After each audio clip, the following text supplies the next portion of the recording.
This review will cover the case of the UFO pictures taken in McKinneyville, Oregon in 1950. And they're often described as some of the most famous pictures of UFOs ever taken.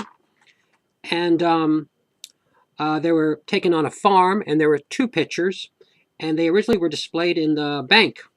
And from there, they made it to the local newspaper, and from there, they were there was an article as well as pictures about them in Life magazine, where they received not only national but international coverage.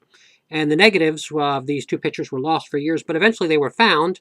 And the famous physicist Bruce Maccabee has examined the pictures with contemporary technology, computers, and everything, and he's found no evidence of any tampering or a hoax. And let me get a little more information about this on the screen here. One moment, please. Search for top UFO cases. Skeptics will often ask why there aren't better UFO photos available.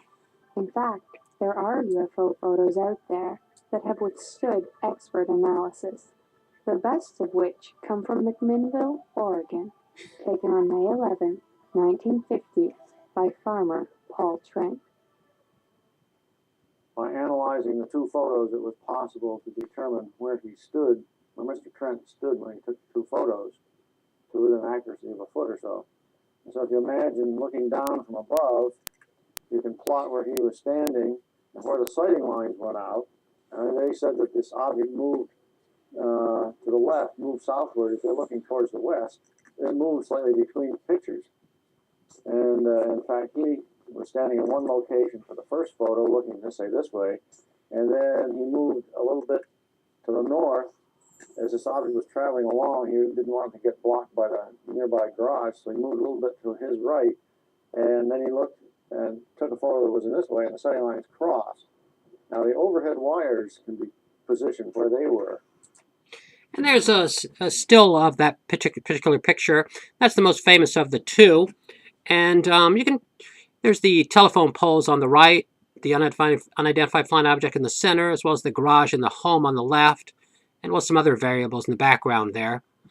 But there's never been really any evidence of tampering in this capacity. And to a degree, in this particular picture, you can almost locate it in three-dimensional space. And let me get this back on the road here. One moment, please. And the sighting lines did not cross under the wires. So, if it was a model, it wasn't hanging straight down under the wire. The two photographs taken by Paul Trent provided a stereoscopic pair of pictures that gave researchers the data necessary to determine and measure distances to objects within a short range of the camera. His altitude, or the altitude of the camera, also dropped by about a foot.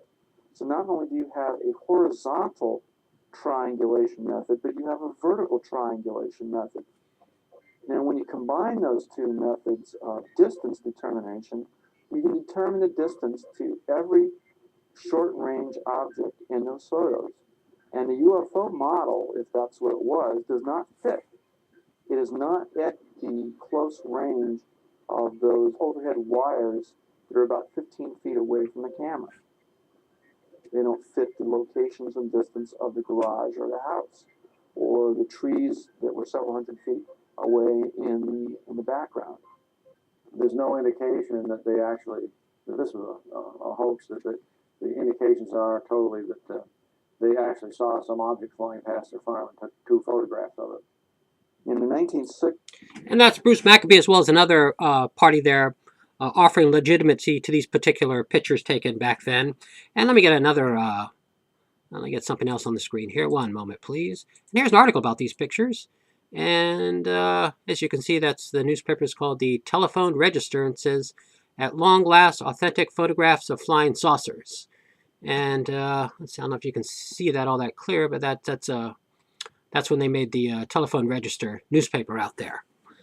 And if you're flip through magazines in a bookstore about unidentified flying objects, you've probably seen, this case has definitely been covered before, and you've probably seen these pictures before.